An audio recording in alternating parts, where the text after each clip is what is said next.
Olá, meus amores! Hoje vamos viajar dos Estados Unidos para algumas pequenas ilhas do Caribe. Vamos falar sobre uma canção que fez sucesso internacional, mas que nasceu apenas como uma simples canção folclórica de algumas pequenas ilhas da América Central insular. Vamos viajar primeiramente para a ilha de Barbados, cuja colonização inglesa influencia e muito a história da nossa música de hoje. História essa que na verdade começa na Nigéria, no continente africano, onde nasceu a protagonista desta trama. Um negro que em idos do século XVIII foi traficado como escravo justamente para as ilhas de Barbados, mais especificamente para uma cidade chamada Opobo. Lá ele recebeu o nome de Jabal Jaboga, mais conhecido pelo apelido de Jaja. O escravo Jaja servia a uma família que atendia pelo sobrenome de Boni. Jaja servia a família Boni, cujo patriarca gostava de mimar e muito sua filha mais velha, sua primogênita, que se chamava Anna. Acontece que Anna Boni se apaixonou pelo escravo Jaja, e seu pai, como gostava de satisfazer a todas as vontades da filha, não se opôs à união dos dois. Desta maneira, eles passaram a viver praticamente em estado nupcial, e o ex-escravo Jaja passou da escravidão para praticamente um membro da nobreza colonial.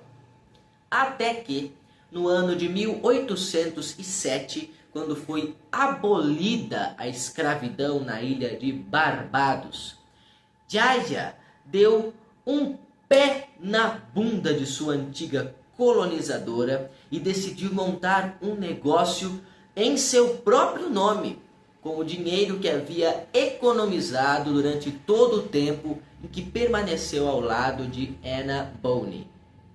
Esse negócio, que se pautava sobre a exportação do óleo de palma, tornou-se tão lucrativo, mas tão lucrativo, que fez do ex-escravo Jaja o homem mais rico da cidade de Opobo, mais rico até mesmo do que a família Boni. Por esse motivo, ele ganhou o singelo apelido de King Jaja, o rei Jaja. Porém, o reinado do rei Jaja duraria pouco. Sua riqueza incomodava muita gente, incomodava muito a elite branca colonial. Em dado momento, os negócios de King Jaja iam tão bem que ele exportava óleo de palma diretamente da ilha de Barbados para a metrópole inglesa, o que era proibido pela coroa britânica. Todas as exportações deveriam passar pelo intermédio das companhias oficiais de comércio da coroa. E este fato chamou negativamente a atenção dos colonizadores metropolitanos. Por esse motivo, King Jaja foi preso na ilha de Barbados e enviado para a Inglaterra, na cidade de Liverpool, para julgamento. Lá, ele foi condenado ao exílio em sua cidade natal, na Nigéria, e infelizmente veio a falecer durante a viagem de navio no meio do caminho, antes de poder retornar ao seu país na África.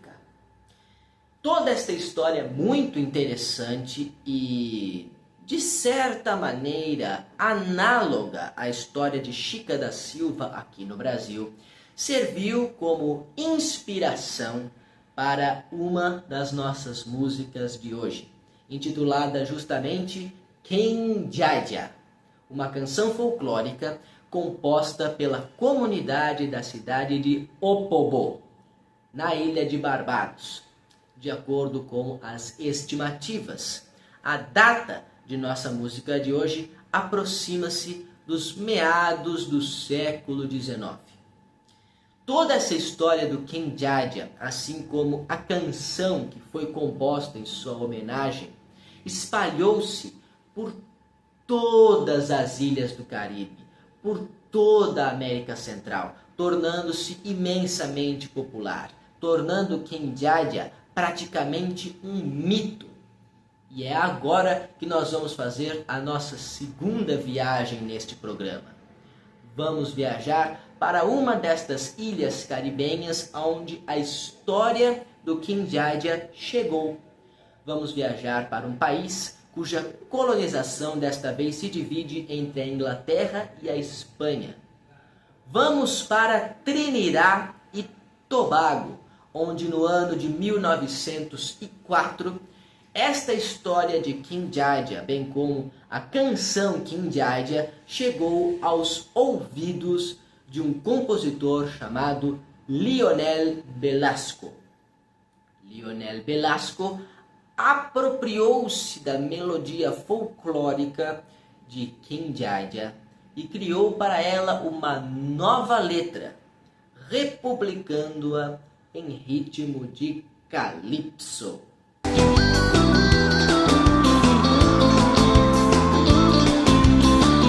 O calypso é um ritmo musical tipicamente tropical caribenho que se assemelha muito ao hula-hula havaiano. Esses dois ritmos carregam entre si semelhanças como, por exemplo, a relação com o mar, com a região litorânea, utilizando-se da guitarra de aço como seu instrumento musical principal, além de outros instrumentos de corda, em detrimento da percussão.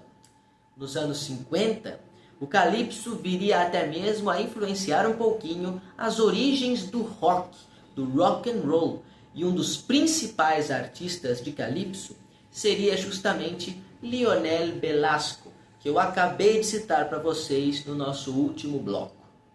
Lionel Velasco utilizou-se da melodia original de King Jaja para criar uma canção autoral intitulada L'année passée, ou em português, no ano passado.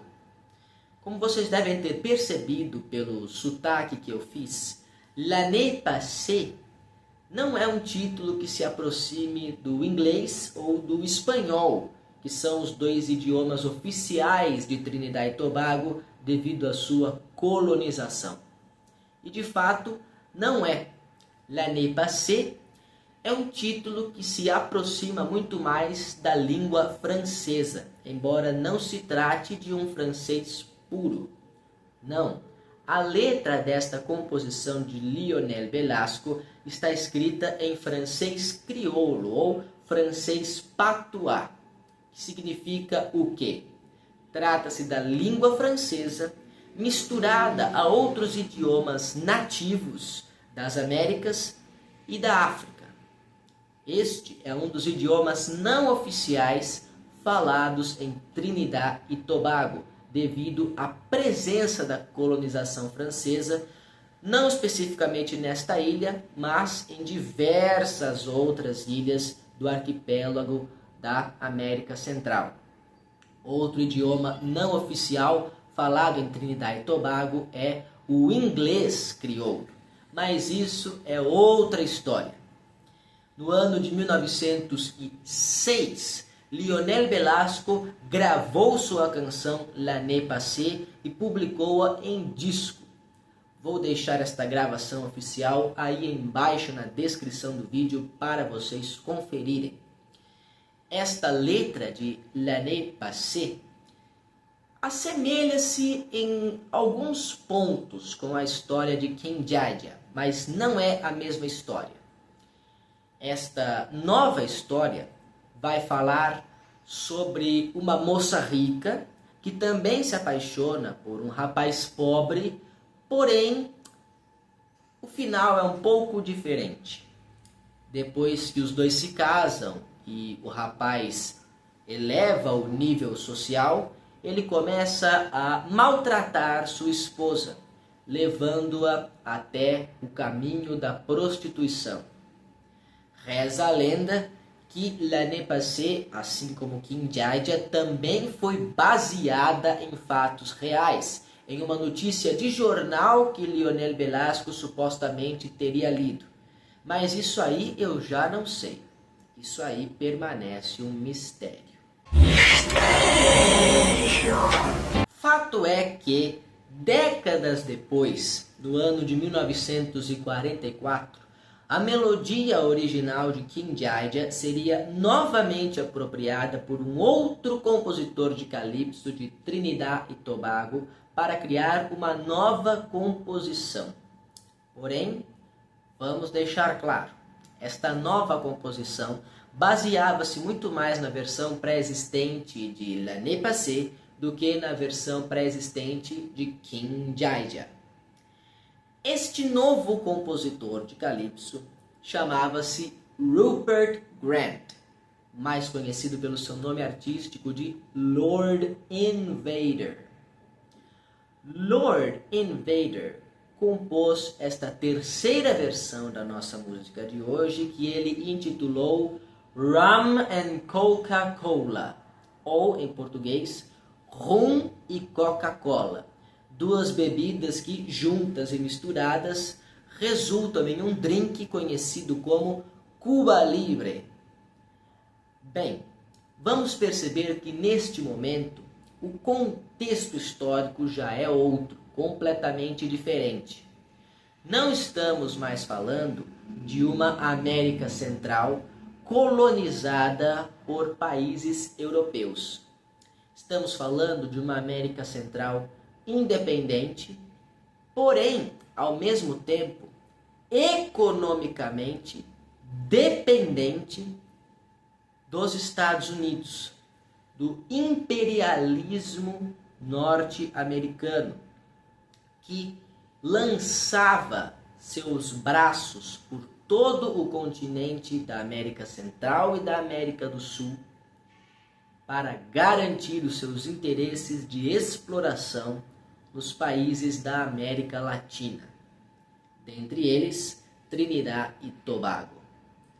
Lord Invader vai compor justamente uma canção em inglês criticando o capitalismo norte-americano e criticando a presença dos imperialistas estadunidenses na ilha de Trinidad e Tobago. Diz ele que os próprios estadunidenses dizem que vieram trazer a civilização em Trinidad e Tobago. A civilização deles se resume a rum e Coca-Cola, dois produtos sem os quais os nativos viviam muito bem, obrigado. Em troca, os norte-americanos exploram o trabalho da mão de obra nativa e um tema que a música especifica, focaliza especialmente a prostituição das mulheres de Trinidad e Tobago. Mais um dia que começa nessa nossa vida de Kenga. Naquele mesmo ano de 1944, esta canção, composta por Lord Invader, foi descoberta por um empresário norte-americano que passava férias em Trinidad e Tobago. Seu nome era Moray Amsterdam, e ele, por incrível que pareça, gostou da música. Decidiu levá-la para os Estados Unidos e sugeriu a uma gravadora que a registrasse. Esta gravação aconteceu naquele mesmo ano de 1944, na interpretação da orquestra do maestro Louis Prima, tendo nos vocais a crooner Lillian Carroll. Vou deixar esta gravação original aí embaixo na descrição do vídeo, mas já adianto para vocês que de maneira nenhuma esta é a gravação mais famosa de Rum and Coca-Cola. Não, nunca! A gravação mais famosa de Rum and Coca-Cola aconteceria naquele mesmo ano de 1944 pelas fabulosas Andrews Sisters, tornando-se um dos seus maiores sucessos, que explodiu no mundo inteiro, justamente uma canção anti-imperialista contra o capitalismo norte-americano. Mas acontece que a gente nunca pode confiar muito em empresário, né? Apesar dele ter difundido essa crítica na voz das Andrews Sisters, Murray Amsterdam não pagou direitos autorais aos compositores originais de Trinidad e Tobago. Portanto, Lord Invader e Lionel Velasco tiveram de entrar com um processo contra Murray Amsterdam.